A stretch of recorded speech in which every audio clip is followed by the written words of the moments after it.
with open forum. Rules for open forum: 3 minutes per speaker. Open forum shall not take more than a total of 15 minutes. No complaints about individual staff members, about students, or about other persons at a public meeting. All presenters will conduct their business in a manner that meets community standards for decorum. The board will not take action on items presented in the open forum. The board may respond in writing at a later date. Does anybody wish to speak during open forum? Go for it. Hi. Please state your name. I'm Joe Ranger. I teach science at Hinckley-Finlayson High School. I'm also a junior high football coach and a robotics coach and a softball coach. We know kind of what tonight is about, and we've, sorry, let's start over. Hi, good evening, ladies and gentlemen of the school board. I stood before the school board in 2018 to discuss budget cuts. HFEA was here, and I read a letter talking about the importance of everything it is that we do and all of the people here. It seems strange that we've fast forwarded a few years, and it seems like as time is a face on the water, I'm again in front of you talking about proposed budget cuts. I said then, as I would urge you now, as I'm only on year 15 of being a teacher, is that I would urge you for patience. We live in a very turbulent time in a post-COVID world where things have amped up crazily, and we understand that you have to make grim decisions about the money that is allocated towards schools, and we're not making light of that at all.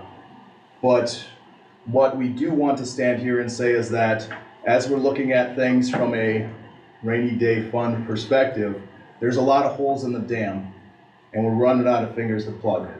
And as things move forward, if we reduce down to a skeletal type structure of staffing, things are going to get much worse before they will ever get better. And so as you kind of go forward, you have very important decisions to make that have long-lasting ramifications for not only our school district, for our community at large. We're drowning. There's no better way to say it. If any of you spend a significant amount of time in the school, you'll notice that rather quickly on a day-in-and-day basis. It's becoming increasingly difficult to just teach, and by reducing electives or staffing as we go forward, it's going to be harder and harder to do those jobs. We've had significant progress made with the additional hires that we've made this year for staffing, whether it becomes with Jason or other intervention specialists or other people to be involved. It's really tough to say, let's go back the other way. Thank you, Joe. Does anybody else wish to speak? As well, I can.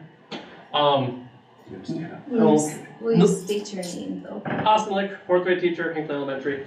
Coming from the elementary union side of things, a few representatives I've talked with, looking at that email that was shared with the agenda for today and some of the talking points that you guys will be discussing, a lot of us shared some concerns, some worriments, some wonderments about it. The main topic that I took from the elementary side of things is that we just want you guys to make proactive decisions and not reactive decisions. Much like what Ranger was saying, is that, you know, there's a lot of big decisions that need to be made moving forward. We just hope that we can make proactive decisions, plan for the future, and don't react to things that are happening right now. That's all I got. Thank you, Austin. Does anybody else wish to speak during open forum? All right, if not, we're going to go on to our discussion items. And before we'll have Mrs. Sculler talk about hers, I think the two teachers who spoke kind of hit it on the head. I am working with the principals on trying to hit our fund balance goal, which is 25% fund balance. The things that you'll hear shared are ideas, things we're working on right now to get to that goal. It absolutely reduces staff, reduces possible programming, increases class size at different areas, and at the high school especially probably takes away a good portion of the electives. that's what we're working under, is trying to get to that goal. And then we can certainly talk about that as we go through tonight, but that, as you hear some of these things, I'm working under the impression we're trying to get to that 25% that is our board policy. What you'll hear doesn't necessarily have to be the lists, but these are ideas that have come up with at this time. And even everything on that list does not necessarily get us to that goal end line for sure. When we get to some further on, I can go through some revenue, things like that, but it absolutely does reduce positions, brings up class sizes at very many different levels, kindergarten all the way up, and then electives at the high school are reduced with some of these things. And we can talk about that as we go, but I wanted to hit that to start with. I'll probably come back to that when we get down to the last link. And Bonnie, if you want to start talking, just your ideas of what you have for HES right here. You'll have the staff proposal in front of you. The two things that change would be, we're looking at collapsing a 4th grade section and going from 3 to 2. With the current 3rd graders, there are 47 students. That would put each class at 24. And then the other change that you would see would be taking our current 4 sections of 1st grade down to 3. Putting 20 in each classroom versus the 15 to 16.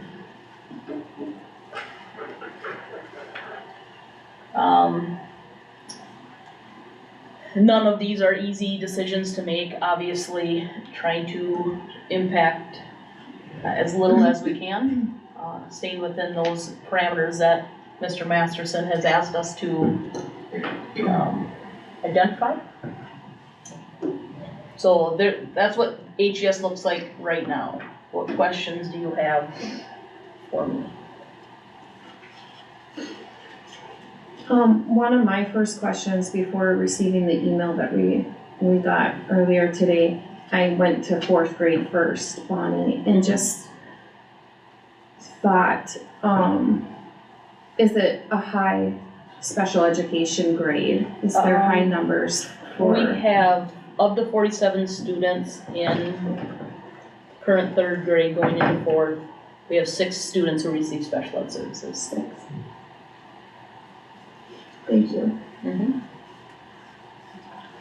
Bonnie, how accurate are the numbers for first grade? Yeah, that's 60, is that pretty accurate, you're thinking? That is what we have right now. Okay. We actually have one who's waiting to start, so we have 61 that will be going into 1st grade next year. Who knows what happens next year? We're a very transient community, right? So we always see fluctuation all throughout the school year. There's no way of predicting what it's going to look like. Are we going to lose? Are we going to gain? You know, our hope is that we continue to grow in enrollment and we're not facing these challenges, but there is no way It's just a guessing game. Yeah, as of right now, that is what we have. Okay, thank It would you. be potentially 61 going in next year. So then, Bonnie, I would ask the same question of 1st grade. How many receive special ed services in 1st grade? Seems to be a theme, but there's 6. Of the 60. 6 of the 60. That We are do currently have, kindergarten? currently, yep, there's 6 kinders that receive special ed services. On top of that, there are about, I would say, 5 who receive speech services as well. So those would be categorized. There's actually 11, but they're not pulled out for anything other than speech services. And the 30 plus, you know, in kindergarten for next year? Are they at 30 right now? In preschool, is that? Kindergarten, DPK has 31. 31 right now, and we do know there's going to be more kindergartners coming in. Our census shows that there's the traditional 50 to 60 Okay. age kids out there. They have not either been Usually we have 60 in a grade that comes in. The census shows that, yet so far in pre-K, there's the 30, and I think we had 5 additional, handful additional come to kindergarten roundup. Yep. They just haven't enrolled yet. That may, if that does not come to be true, we may have to come back and look, but we've always had at least 3 kindergarten sections. We know they're living. We just don't know where they're enrolled yet. Yeah. And that is very typical that we'll see an increase in our kindergarten enrollment. And is there any way of knowing the new housing that's going in? How many units that is and how? I don't know. I don't know who's developing that or. Okay. Right now, that's kind of a hold. The one we're talking about, the one by the, The movie theater? well, that The one, housing, well, that one that they started on down by the theater. yeah. Oh, gosh, what is there, like 8, 10 units? Something like that. Could easily be a dozen kids, It's the one depends on- behind Dollar General, not going, it's not, there's a hold on that, yeah. there's no dirt, okay. So that would be next year. Just depends on the age group that's renting. Right.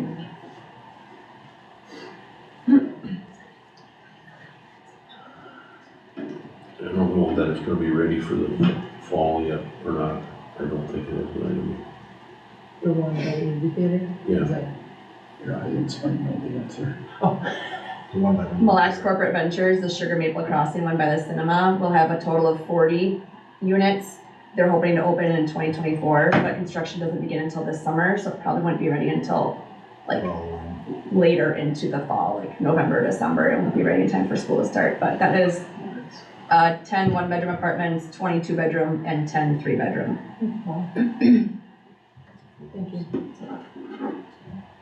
I mean, so that could have a It could, absolutely, significant yep, impact depending on who our moves in, it could. enrollment come November. At any area, grade Right. level. And it's not just Indigenous housing either, that's for anybody.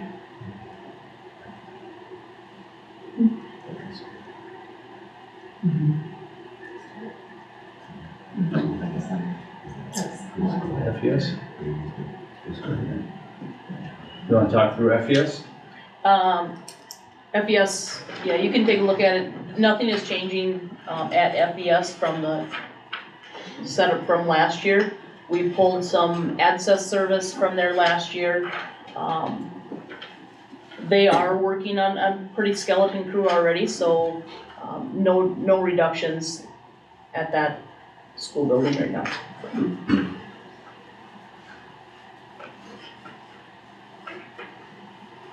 Bonnie, have you heard of any effect, it's fairly soon since whoever closed their school now for open enrollment?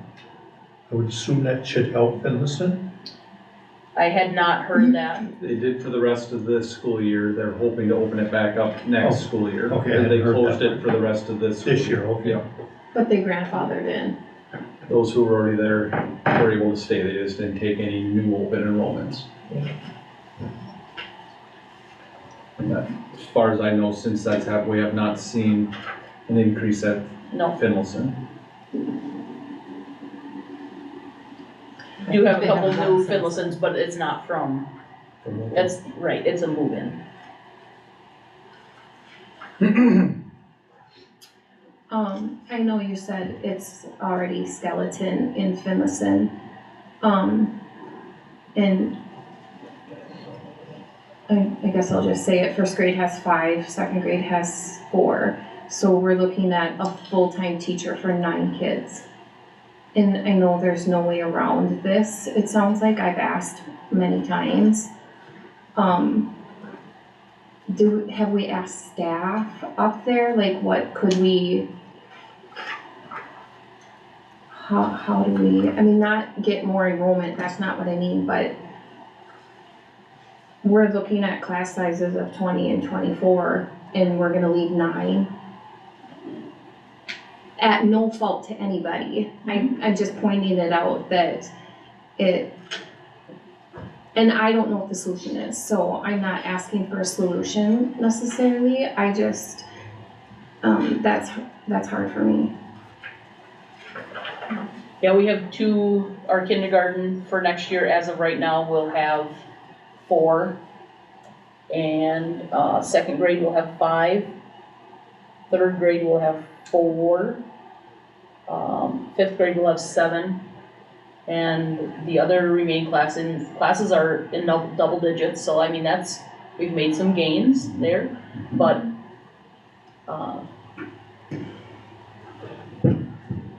I don't know, I know we had that discussion last year, I don't know, I'll leave that in board hands at this time, they do a very good job of working together to ensure that those kids still get the core content at grade level, right? So there are times where we're teaching just 4 or 5 kids, but more times than not, they are combined.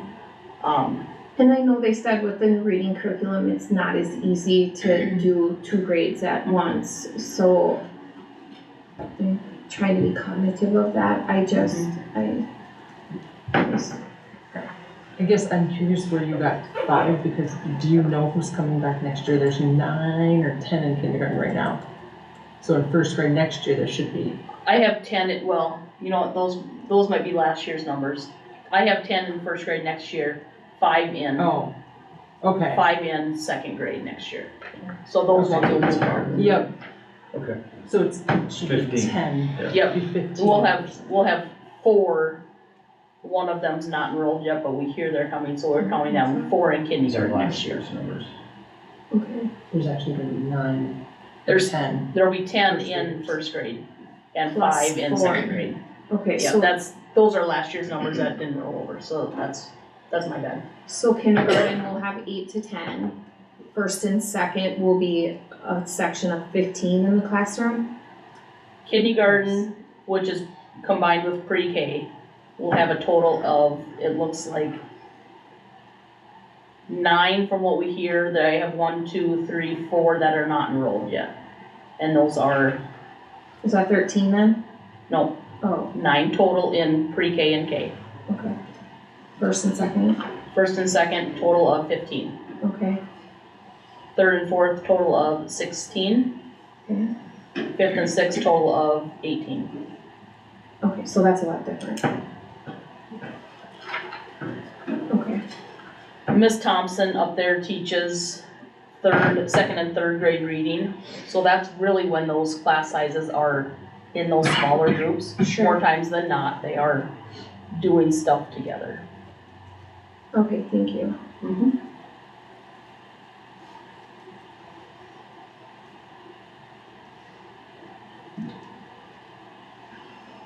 Any questions on Finlayson? I thought there was only 9. Hinckley, do you want to go through high school? Sure.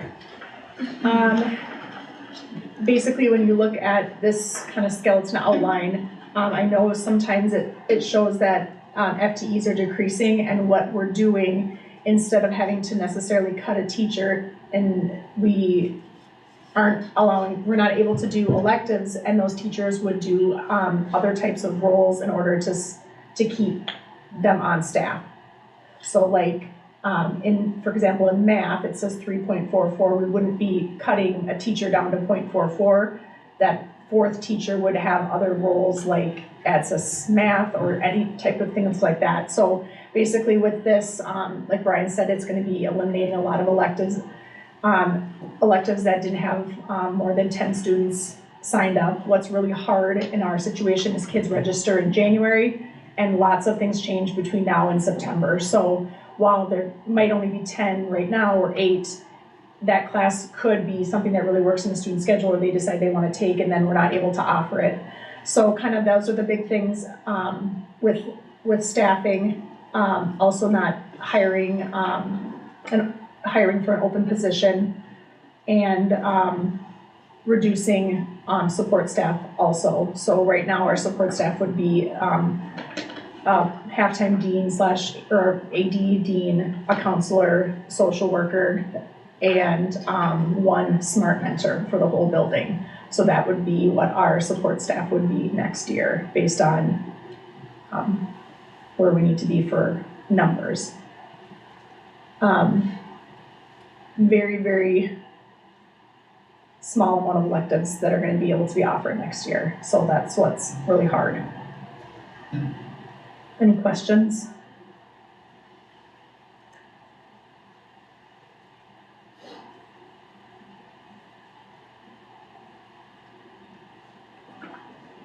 Those electives that you're cutting, those are the ones that you're saying have less than 10 right now? Yes. That- And in the past, do they normally fill up?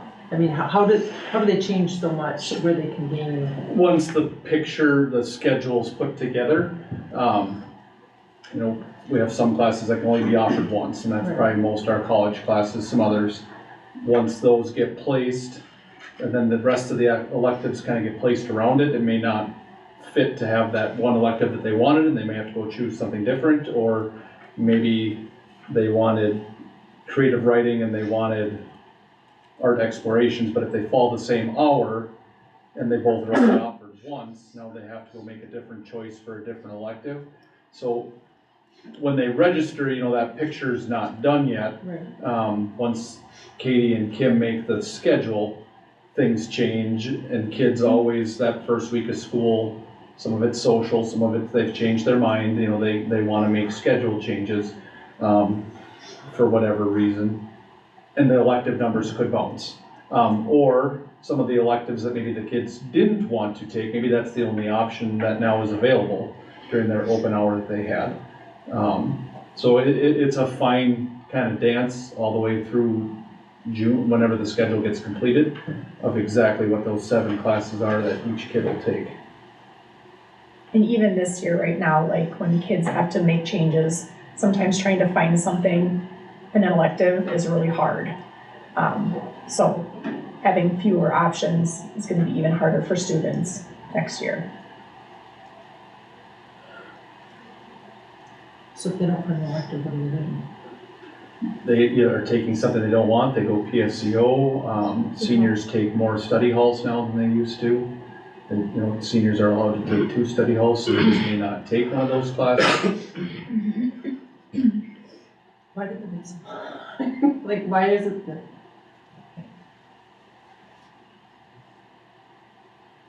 Why do they wait so long to switch? Like, you set the schedule. Do they? Also, because they register in December, January, Right. and now the picture's being put into the computer system, so now Kim and Katie will start to learn where the classes can fall, and then they may have conflict of something else they wanted to take. Because say like Spanish, it has to fall this hour because that schedule is set with 16 other school districts. Gotcha. Some classes can move and we can make it work, but some, we have to lock it into that hour no matter what. If that makes sense. Katie tries to work out the conflicts the best we can, but some classes just can't move once it's set at whatever hour it's in.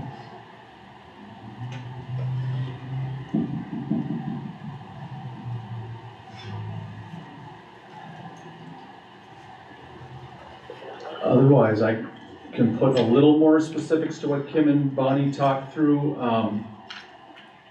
Since the last board meeting, I did update the first page of revenue projections, so I did want to talk through this a little bit. And this is the only page that's been updated. We're still researching community ed, food service, and our other ones, but this is our biggest fund summary, so I'm on the general fund summary tab. And I'll start similarly how I started in February when we revised our budget.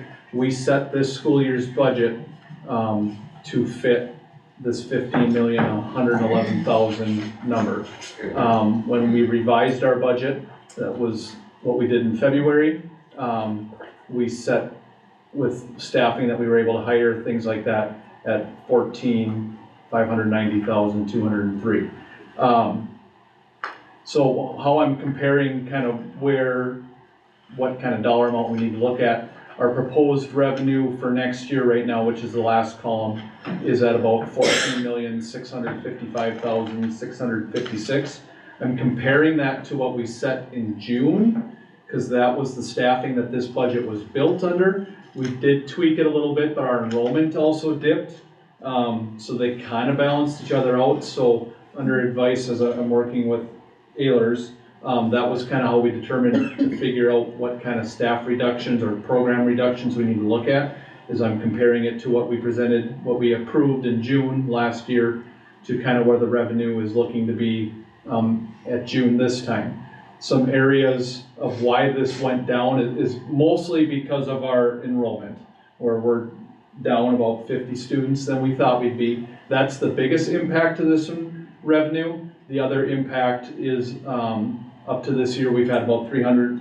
This year we had a little more, but we're not going to have any more of that federal COVID money, which when we got to this year, we had about $300,000 left. Those dollars have expired, so that's why it's a little bit even bigger, is because the budget we're living under right now, we're still able to spend those COVID dollars. We won't have that next year, but the biggest reason our revenue's down is because of our enrollment. The one that we're still watching is the special ed, and we're trying to look at what's being spent this year to what kind of revenue we're going to get next year. If you remember back in February, I still believe this number that we had in this year's budget is going to go up to 2.4 million, growing stronger. It's like in the 95% that's going to happen. So if you remember back in February, I had predicted at that time our fund balance, if everything for the rest of this year went as planned, we would be at 23.7%. With the special ed revenue that I believe is going to come in, our fund balance at the end of this year should be right around that 25%. There's still a possibility that this special ed revenue that I have predicted for next year does go up.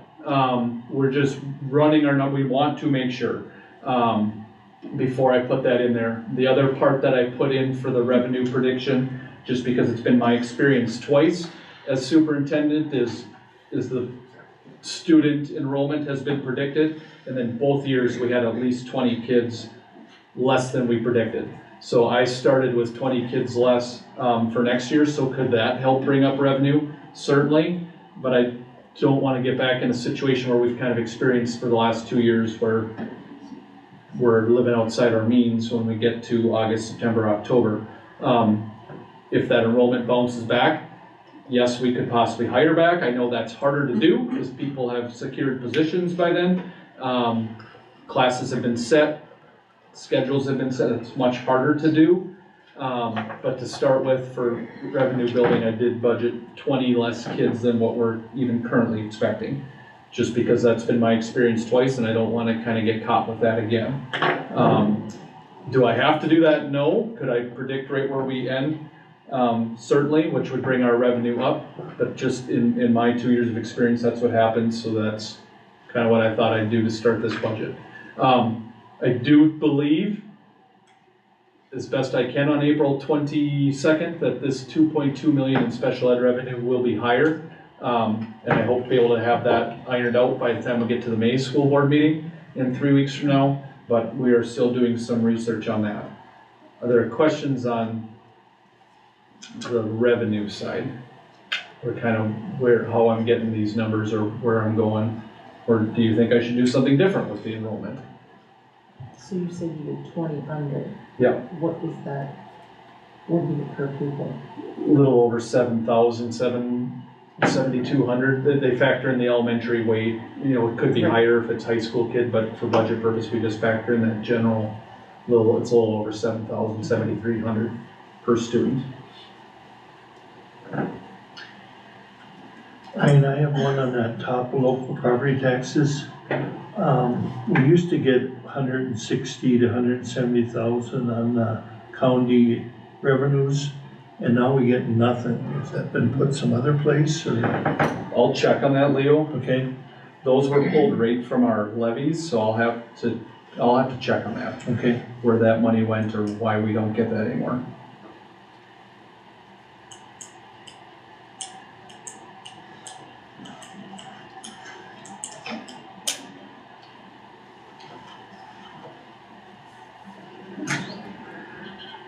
otherwise, I know Oh, go ahead. I guess I know that we're not the only district that's losing enrollment.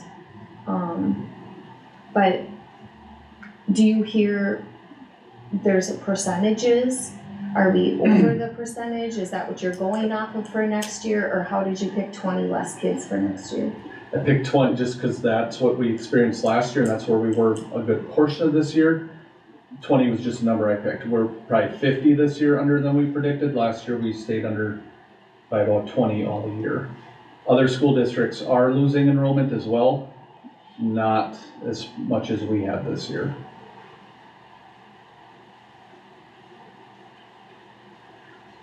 Brian, also on revenue from federal and sales, we got zero, both of those sections on the bottom. In this other? Is Yeah, that- other and then sales and other. We got 400 sales and other. 77,000 in 22-23. The first other, we used to get, well, that would be under impact aid. Let me research those as well, because I don't know, I would have thought that would be our impact aid, but we have a different category for that. And that should not be in there, because we don't get impact aid anymore. We don't have enough students living on federal tribal land anymore. So that's why some of that money went down. I will find out what the sales and other is. Okay, thank you.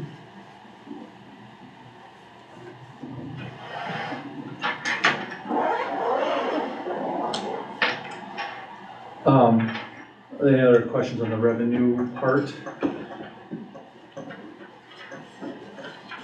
Otherwise, what I kind of just summarized with, we are about 455,870 under revenue. We will be seeing about $300,000 in salaries and inflation costs. I don't have that exact yet, as I need to get our business managers the exact staffing we're kind of planning on to get those exact dollars. But that's what we're estimating for inflation, and we're finishing up negotiations this year, so that's kind of where that increase is coming. And then our federal COVID dollars have expired, so that's where I came up with the $870,000 we're short. Things we're considering, and again, this list is just a list right now, nothing's been acted on, but these are things that, I guess capital budget's been acted on, but most of these are just ideas and things that we could do. The capital budget, which the board approved last month, we saved about $143,000 there. Mrs. Sculler talked about 2 teachers at HES. You can kind of see what that dollar amount is. Just some information, 2 other teachers will kind of be in different areas. Just if you remember this year, we had tried to get a math position in 5th grade. We weren't able to fill that all year. And then some reassignment of a staff member to Title I. We are looking at restructuring how we receive our MTSS grant money. We received the grant again for 2 more school years, which that's the dollar amount of $115,000 we get. We are looking at having that other staff kind of fill that. And doing some reassignment to fill some open positions, but being able to reassign that money to other places saves us about $115,000. And then you can see some positions that we've talked about with behavior interventionists, which we added this last year. We are planning on using our student support aid. If you remember, the state gave districts $40,000 for student support aid. We're just going to reassign that, which I think I have a little further down when I talk about school psychologists. But where that position currently is getting that aid from, that's how much that would reduce. Looking at possibly reducing a teacher at the high school, you can see with that dollar amount, and the 6th assignments, which has the direct tie to electives, kind of what that dollar amount would save. The board approved, I believe in February, it could have been March, just kind of how achievement integration could cover some different staffing costs, some different staffing positions. It wasn't any cuts, but just putting more dollars towards positions.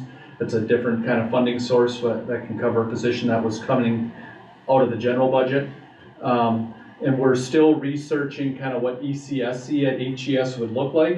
About a month or two ago, the board approved spending a little more with through SCRED, who's helping us cover ECSC. We may be able to find a way to cover that in-house, but we are still waiting on that, what caseloads look like, how many kids do enroll. But that could be something that we may be able to work around next year without necessarily having to hire that position.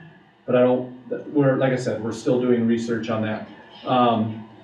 If we did all those things, where I'm starting at the 755,000, if we did those 11 things, that would still put us in the need to cut about another 122,000. Things that were added during COVID, and I should have had one more on this list. We have 3 other positions that we did add during COVID. One was the HES Dean of Students, the second nurse position, and we did add district office support during the COVID years, and that should have been on there. If we reduced all 11 and all the COVID positions, we would get to that budget. Now, very clearly, those 14 items puts our district at a, in my opinion, very bare bones staffing, especially as far as the additional support that help the teachers and help the students. The electives that we're offering, it does increase class sizes. Some other things before I open it up to discussion. We are planning on having more school psychologist support next year. One area that we are seeing still an increase, even though our enrollment's decreasing, one area that is either staying the same or increasing is our special education need. If you recall, last year we had wanted to try to move to 2 school psychologists. We were not able to do that. This year we have a virtual school psychologist. An update I got over the weekend, they do think they may be able to get us 2 live in-person school psychologists, which is even new news for Mrs. Scullard and Ms. Hinckley. But that's how we kind of reallocate some student support aid, and that would help not only our special ed teachers with some of the things that they're dealing with, but even our interventions, things like that, and having that in-person support that we're kind of lacking this year. So we do anticipate school psychologists being some add next year. We talked a little bit about last month, our high school gym does need to be repaired at some point. We had another company come out and give a quote, which was roughly, depending on what kind of floor we put down, between 240,000, 263,000. We're waiting to have a quote to see what it looks like to move the bleachers or move them back and forth as this would happen. I don't know if new information came today, but the information when they came the first time that I was told was that the gym is needing to be repaired, but it is still safe. Now that is a different opinion depending on who you talk to, and I can see Mr. Kraft nodding with me. The opinion of this company was that our gym floor is still safe, but I know that changes on opinion depending on who you talk to. So we did get another quote. It is about $200,000 cheaper than what I told you last month. If we decided to do that, I would hope that we would use our fund balance for that so we wouldn't have to make more additional cuts. As if we were trying to strive for 25%, that's just another 240 to 260,000 of, not getting to 25%. But our gym floor does need to be looked at. Whether that's now or very shortly, it kind of depends on who you talk to. At least this company's opinion said it is safe to play on. I know many of our coaches and staff are under the feeling that it is not safe to play on. And we knew when we added our new gym floor 5 years ago that at that time the high school gym floor in the cafeteria was at end of life. And then, like I said, we're still researching the SPED revenue. I am confident that we're going to get to that 2.4 million we talked about in February for this year. We just want to make sure. I don't want to put $200,000 into our budget and then not get it. And I hope to be able to clear that up by the time we get a little further into May, and certainly before we get to approving a final budget in June. Questions? So the 755,000, does that include the extra special education that we think we're going to get? No.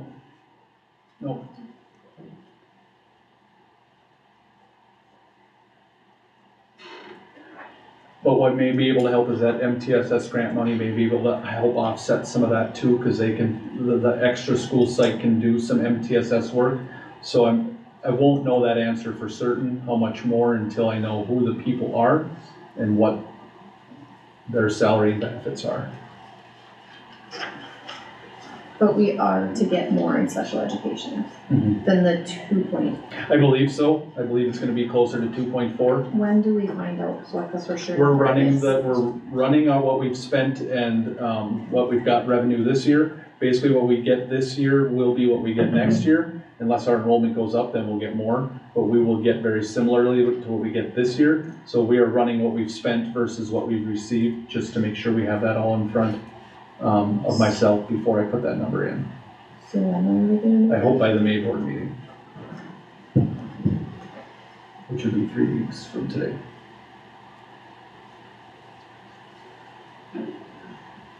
And my other question is, if we go into our fund balance, what is like 1%, 2%, dollar wise? It's rough, a percent's, it's rough, between $150,000 and $200,000. And that's rough. It's gonna also depend on what happens with food service and community ed. But roughly 150 to 200,000 per percentage. Is our target gonna be to maintain that fund balance? That's a question I hope to ask all of you right now, which I know we can't vote, so that is one question I have. We, admin team, is working under what our policy is 25%. I am wondering, and I know we can't vote, but we could have discussion. Does the school board, especially seeing a list that really reduces our staffing and supports that we give to kids, is there flexibility in not having to come in at 25% hard and fast? Would the board be open to, for a year, or seeing, like Mr. Ranger talked about during open forum, seeing where this plays out? Maybe our enrollment does bounce back, maybe it's not as low as I'm predicting. Does the board want us to, the admin team, to build a budget that comes in with a 25% fund balance? Or is there a little bit of room in there as we're building our budget for the next month and a half? And we can't vote on that, but we could certainly have discussion and see what people think. One of my big concerns is the new housing. I mean, when you're talking 40 units coming in, and if we're making these cuts, then November comes and we have this huge influx. I don't know. I'd like to see us be a little bit. 40 units is that right? 40 units is gonna be done by November?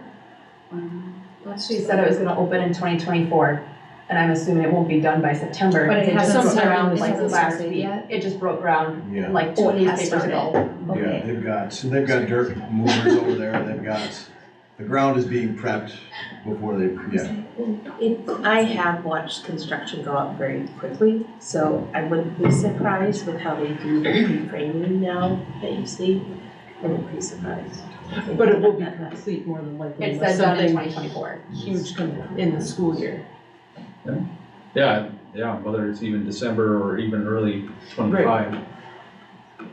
I'd like to see us be a little bit flexible, because just even that day of like shadowing in the elementary school, and I think taking away teachers when it's hard enough for those teachers to keep all of those kids doing what they're doing, I think we would lose some instructional time for those young kids that I would not like to see. I would like to see us not reduce any positions. Not reduce any. Well, I mean, like teachers or electives, I mean, I know it's hard.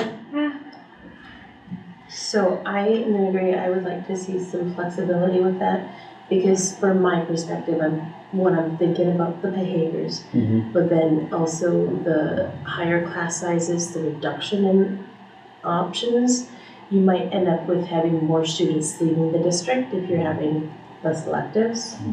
And then the other thought that I keep coming up with in my mind is the gym floor. We do fundraisers all the time. Can we do a fundraiser for the gym floor? And so that's not necessarily coming out of the general fund. Do we have anything in LTFM? Yeah, about 30,000 in LTFM. Grants available for that.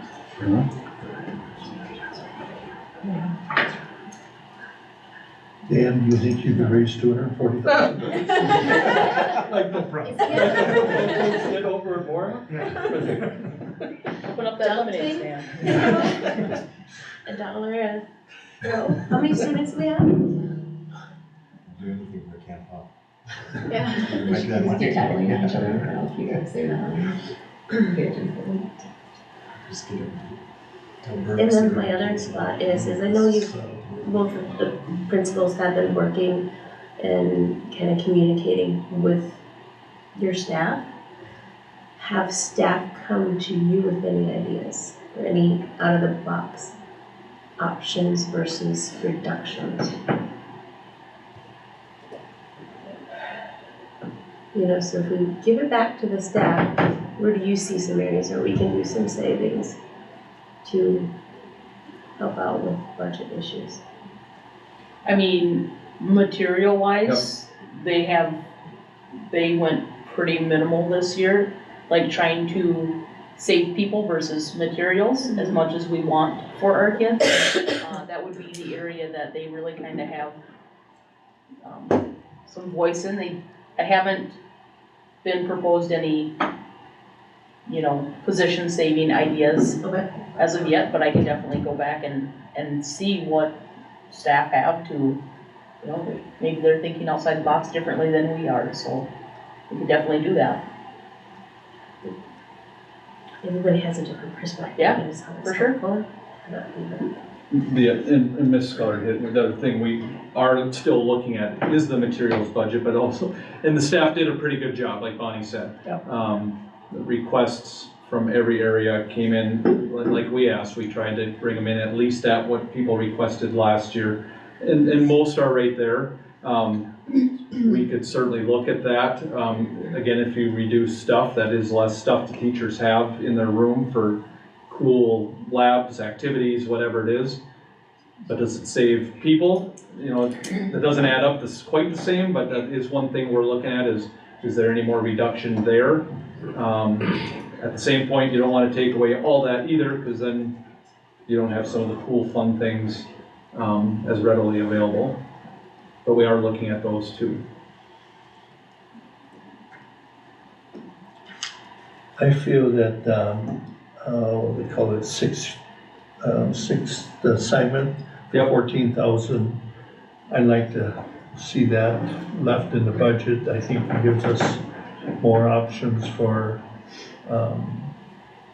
other classes to be offered if they have that available to them. And I think we can afford to go into the less than the 25. I'd be in favor of that, especially with the possibility of more students coming in a short time.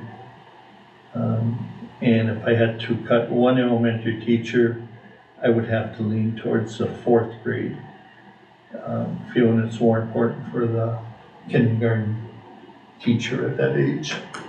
Just my opinions.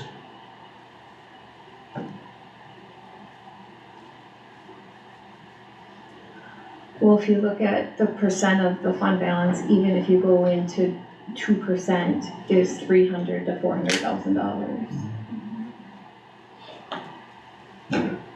Plus, like I said, there still could be additional special ed revenue that I haven't put in yet. I do not want to get rid of the second nurse. Yeah, I I don't. think it is so important to have a nurse I know we don't always get up to Finlayson, but just the amount of kids in each building to have somebody that's in the building, I think it's. That's a fairly minimal number, that 28,000. Yeah. Yeah, and these two that are on here, I do not have. I'm just telling you what it could look. We have not talked about cutting those two positions or reducing or anything with those two. I was just putting, these are the COVID positions that we did add since the COVID money's going away. Like I said, I did not put the additional district office on there, I should have. those were things that the COVID dollars are still covering. But I know both principals do not want to see those two on that list go away. Nor do I. Well, I think the fund balance is there for a reason, and I think this is a good reason to have it. This COVID thing has been just a mess for everyone, in every aspect. And I think we're coming out of it. I think it would be too early to hamstring us, because I think there's gonna be great things happen this next year. I think we're over it. The attitudes are better, which leads to better behavior, all those things, which leads to better grades. And evaluate it more next year, you know? I think we need to swing for the fence. I do think it's still important though to know or try to understand why we're losing enrollment. And I know it's not easy. I know people don't respond when they're sent a survey or they're asked why they're pulling their kids. I have talked to a lot of people. It seems like everyone stops in chats. Behavior is the thing. I don't have an answer for it. I bet the staff sees that same thing. I bet it just gotta drive you nuts. What ideas do you have for that? Other than well, I shouldn't say that. Well, certainly not less staff, because the behaviors don't get better with fewer eyes and fewer supports. Kids are coming to us in droves and more and more and more, where they need very specific one-on-one attention that you can't provide in a classroom when there's 30. You can't provide in a classroom when there's 15. They need very specific things that are often very intense. And it is increasingly difficult to try to do that. And then, I'm not a school psych. That's just a hat that I get to put on when I'm trying to intervene with a student and also try to teach them a little bit of science.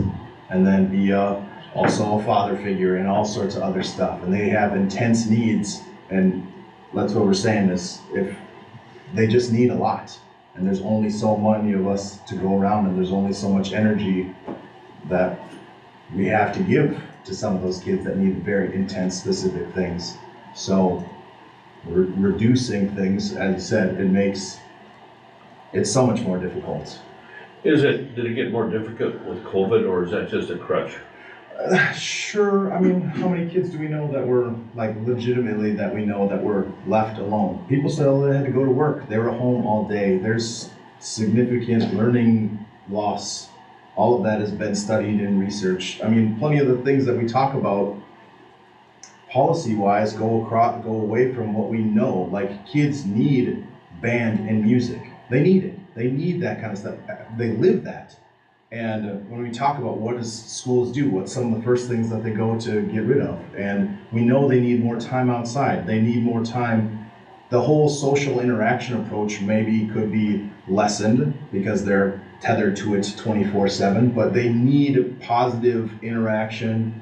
And still, I have 11th and 12th graders. We still, like, you say please and thank you, like, you're still just simple things like that, where they just need that affirmation all the time. And when you go home and your mind is melted because you've made 20,000 decisions first hour, you know, like, you know, they need intense things that very quickly get out of our realm of, we can try, but it's, you know, there's some very intense needs in our community. And I don't know any other community, I've never been in any other community, but there is some very intense things that kids need. Sometimes it's just giving them food, you know, like it can be quite an endeavor through one singular school day to make through. And elementary schools, probably just, you know, because they don't articulate those needs as well. More tears. Yeah, there's more, high school. I'm not up here. But like, we do have a parenting forum on Wednesday, and we could start there. I don't want to get on a soapbox, but these kids are getting away with it somewhere. And, Oh, yeah. and it's becoming a problem in our schools. And then we're all here to try to fix it. Right. And it seems impossible More right and now. more has been asked of the teachers than just teaching. And when I send messages home about behaviors throughout the day, and I don't get any response at all, phone calls, messages, nothing. So I know nothing is being done about it at home. That makes the job inside the classroom, just teaching in general, just that much harder, because I know there's no support at all. During distance learning, we were teaching kids with packets. It was really, we tried to be engaging, but for a long time, school wasn't as fun as it could be because we couldn't go anywhere, we couldn't do anything, we couldn't be close to each other. So then we get it back in the building and we try to go on field trips, we try to build some cool curriculum things in our budget and bring in cool activities.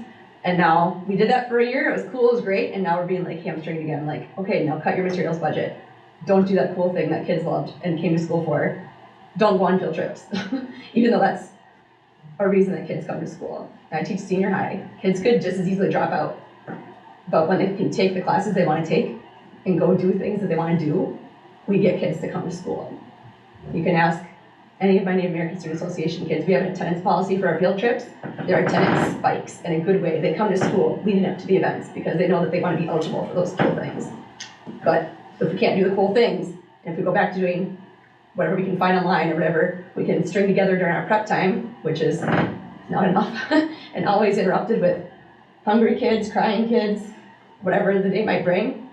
School's really boring when we don't have the resources to engage in things, but unfortunately engaging things costs a lot of money.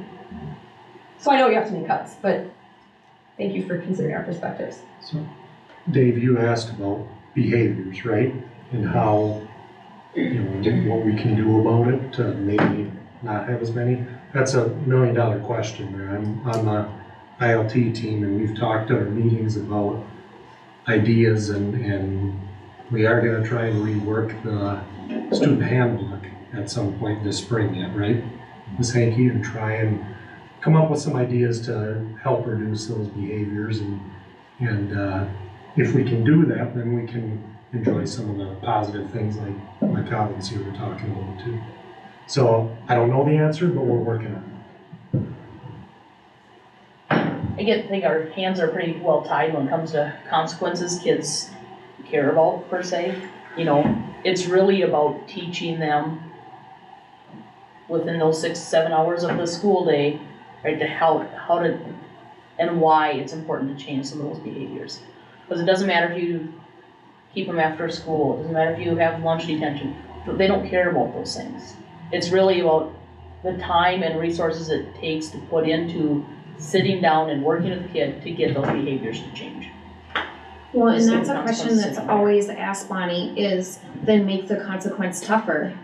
Then if they're at 10, 20, 30 referrals, why isn't the consequence tougher? That's what I get asked, is maybe it's not hard enough, but it's never gonna be hard enough for some kids. Because the next step is then leaving them home, and that's exactly what they want, right? So, Or they drop out and they're still on our streets, uneducated. And there's a bunch of new policies around non-exclusionary discipline, so we have to be providing interventions, we have to be doing lots of different things that change those types of things. it's just a huge investment, and it takes a lot of time to do that when we've talked a lot about the support isn't necessarily there at home for a lot of our kids. But we try and get parents in, we try and sit them at the table, and they're trying to do their best they can as well. We're not gonna see that behavior change with the flip of a switch. It's just gonna take some time. Do we have any form or database system that we can pull data to see if there's certain spikes in some of the behavior issues? So are we seeing spikes like, if they have a sugary breakfast or something like that? Are we seeing certain spikes? Or, we know that a lot of times behaviors can be avoidance of things that are difficult. So if they're struggling in math or the English and, science, that's a combination of both of those. Then the avoidance is to get out of that class, so then there's the behavior issue. Do we have data that kind of shows a correlation of when more behaviors happen? We can pull that. Yes, we can pull it by hour, we can pull it by day of the week, we can pull it by, we don't have it down to like the sugary breakfast or anything like that. For lunch, you know, That's to a do good- a I mean, monster drink, you know, right, I those mean, kind of things. Those are all factors for sure, and we can pull it. We do have a spot in referrals that you put in what happened leading up to the refer, or, you know, the behavior. But it's pretty subjective, you know, what were they looking for, peer interaction, peer attention, to avoid a task, those type of things, but it's pretty subjective, but we can pull it by, and sort it by those type of ideas. And we do try and dig into our behavior data like that, it's just looking for those trends. Yeah, have you seen any patterns? I mean, It really varies per student. I know I've shared with the board too, a lot of our behaviors are happening in our 7th and 8th grade. That's the majority of where we're seeing it. Just we know what types of behaviors, disruption, you know, talking back, those types of behaviors. So we definitely, you know what our data looks like and where our areas are, and that's like what we're doing is trying to address some of that for next year. Cell phones at the junior high, doing some different things. Bonnie and I are always looking at things, and you meet monthly and talk about that. Yep, and we have worked with SCRED to develop behavior strategies that we really want to focus on seeing in the classroom to help prevent some of those, but it doesn't curb all of them. Yeah.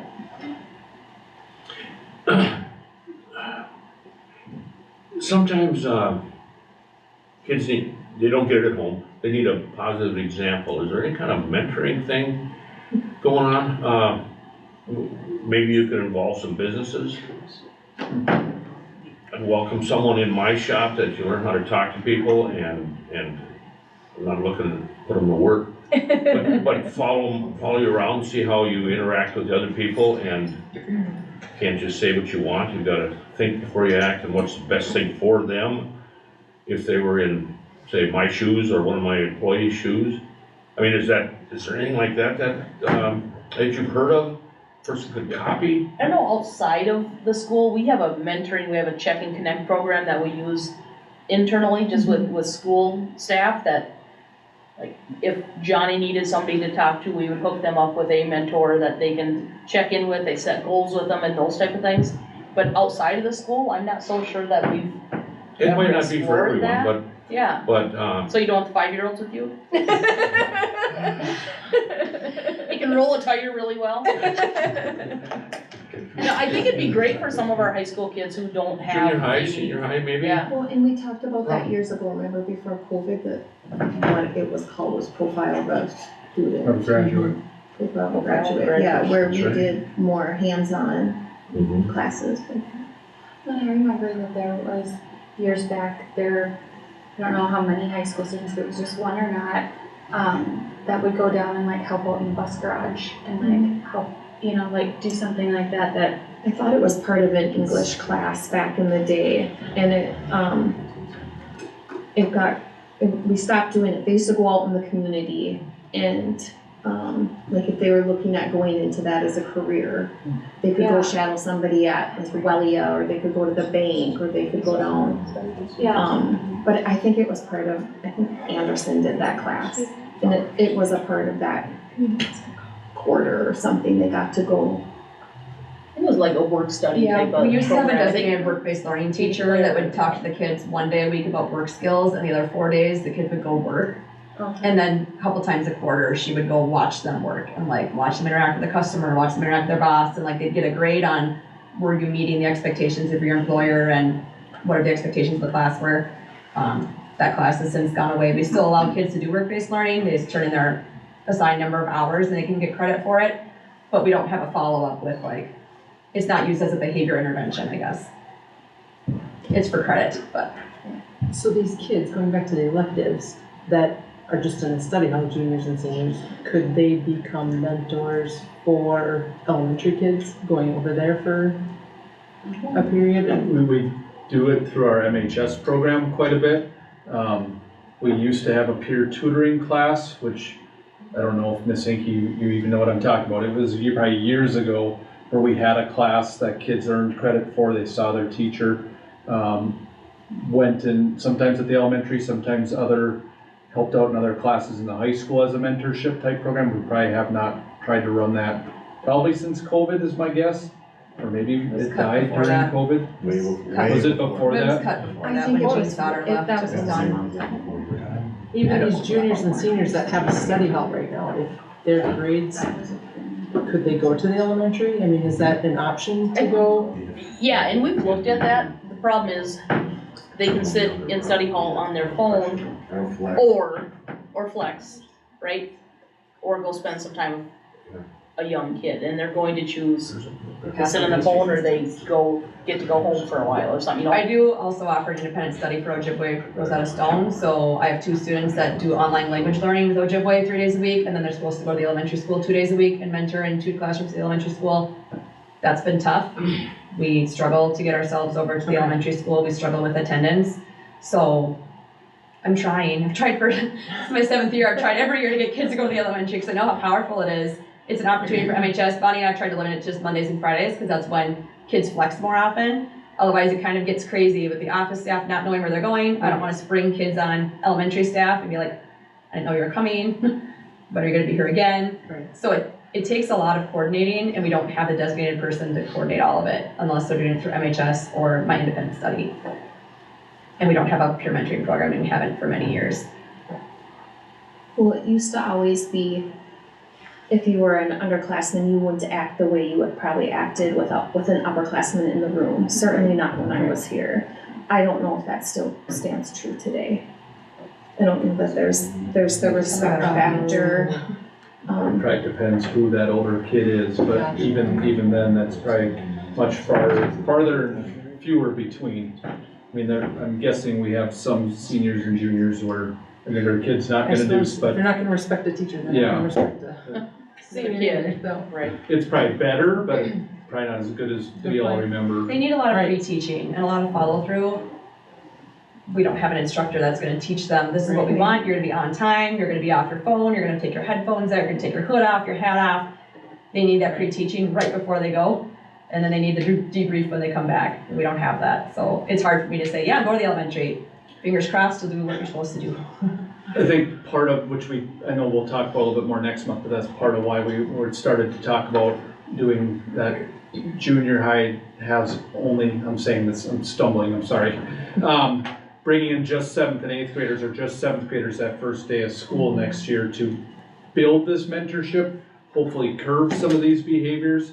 And hopefully if we can hit some of those little things the first day or 2 of school, it's gonna have a longer term effect. You know, today, we didn't today, but say we could have had a code blue today, that's gonna take away 5, 10, 20 minutes of instruction time, or maybe if we can hit some of these things sooner in the school year, more consistent with some mentorship, hopefully that bleeds longer. And then of course there's always follow through what the staff need to do to make sure that keeps going. But the hope is to bring in some of that mentorship that first day of school next year with the older kids. Get these 7th and 8th graders to hopefully better understand the expectations, and then hopefully that has a longer term effect throughout the year. I mean, I know we're a little bit off budget topic, but kind of to go to that mentoring and ideas that we're looking at for next year. Brian, how often do we get code blues where we lose class time? Some days it depends. Today, none. Tomorrow, I mean, it depends. Probably a couple a week on average. And they can last anywhere from a minute, 20 minutes. Most of the time they happen during the class period where instruction just happens. From time to time it might bleed over, say it's very end of 2nd hour and we have to hold kids in place so they don't go to 3rd hour. That certainly happens. Most instruction's still happening, but you still hear a code blue come across and everyone's wondering what it is, what's going on, or you might hear it if it is in your hallway or in your area. Probably a couple a week, 1 or 2 a week. I guess I don't know that off the top of my head.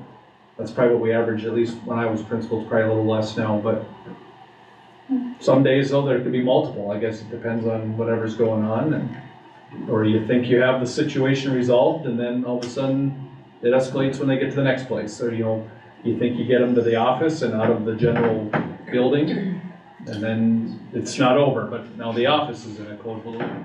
It kind of depends. And if we were to, can we try and reach out to those families who are leaving? How many families would we have to reach out to? Let's say we contact them via phone call. How many phone calls would we have to make, do you think? Is that something we could research? How big? We're down 50 in a row, so a quick guesstimate would be 50 phone calls. I don't know if that's perfect, or, 50 would be the number that sticks in my head if we're down 50 in enrollment. But so far, we've only tried Survey, just surveys via the postal service. Correct. Mail. I'm wondering if we tried calling, would we have a better, would we glean more information that way, where someone would answer their phone and maybe be willing to spend some time on the phone?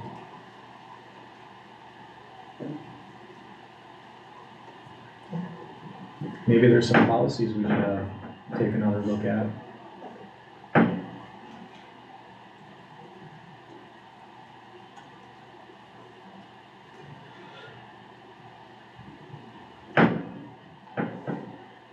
Any other questions or thoughts on, as Ms. Hinckley, Ms. Cullard, and I work the next month and a half to get a final budget prepared? Any more ideas on any of these topics or constraints that are things you want us to consider as we prepare a final? And we'll talk more in May, but as I work at least to May, anything more questions or wonderments or things like that you have as we look to staff and program our buildings for next year? I would expect expenses to be higher than expected with big jumps in everyday prices. I just stopped and bought a gallon of milk today, and it was 10% more than it was the last time I bought it. And insurance rates are going up too. So I think less contingency in our 25% means there's less contingency to cover those unexpected costs due to inflation. We do build in, which we can't ever predict perfectly how it goes, we do build in an inflation factor when we build in the budget. Okay. So between Bridget, Joanne, and I, we research kind of what inflation is as we're building it. Last year we built it a little higher just in case. So we will do that again as we are building this budget. And that's currently roughly factored in, but it's still work to be done on that. But we do try to build an inflation factor as we do this as well. What's our, do you know, ballpark figure, what is our building insurance? I don't remember off the top of my head. Okay. I can look and get that back to you. Sure. And insurance numbers will come at the end, for the June board meeting is usually when we do our insurance renewal. I can check with Gabe and find out what our numbers are. And liability and all that. Yeah, thank you. Do you know about what the salary would be for the district office position that was added in? It was about, so half was about 30,000 is what, because it was a half HR position, there's still some other duties that position does, so it was about $30,000.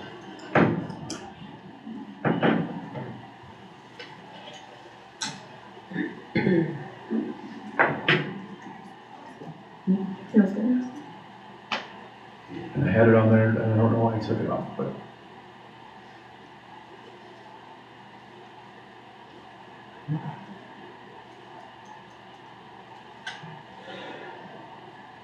Well, I appreciate the comments and feedback.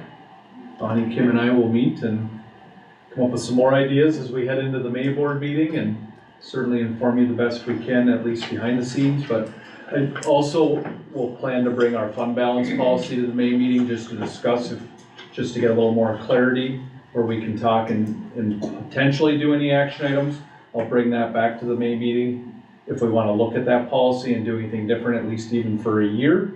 So I'll have that, our fund balance policy on the May board agenda for discussion, possible anything that the board would want to do different or advise the admin team as we're building our budget for next year. With that fund balance, how often is it like you have like a worst case scenario in which you really needed to dip into, like say 20% of it? 20, I've never seen that much. So last year was probably the biggest worst case that I've seen, where we had some roofing projects that we hadn't planned on, and that dipped our fund balance like 2%. I don't even know if it was that high. The dollar amount always sounds higher than the percentage. You hear, you know, the roofing was about $370,000 off budget, which is a big dollar amount, but when you factor it in the 4 million we have in fund balance, that doesn't do as big of a hit as you'd think. That's been the biggest one that I've been, and then now in our enrollment this year, has been the two biggest ones that I've seen it impacted. Historically, it's come in at 25% or higher, which is why I started with kind of the list we have, just that's what we've historically tried to do, that's what our policy says. But our policy also says cuts are not mandated until 15%. Now, I've never heard the school board say go down to 15%, no matter who was sitting, either in the superintendent chair or in the school board chairs. But we've never been close to 15% in at least my 13 years in this district. It's always been around 23 to 27%, maybe even higher some years.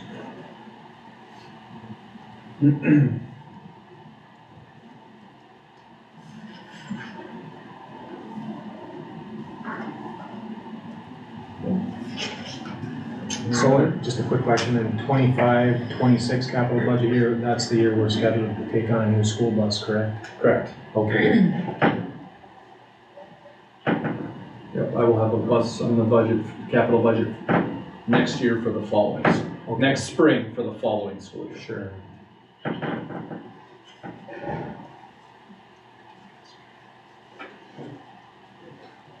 Yes. All right, if nobody has any other comments or questions.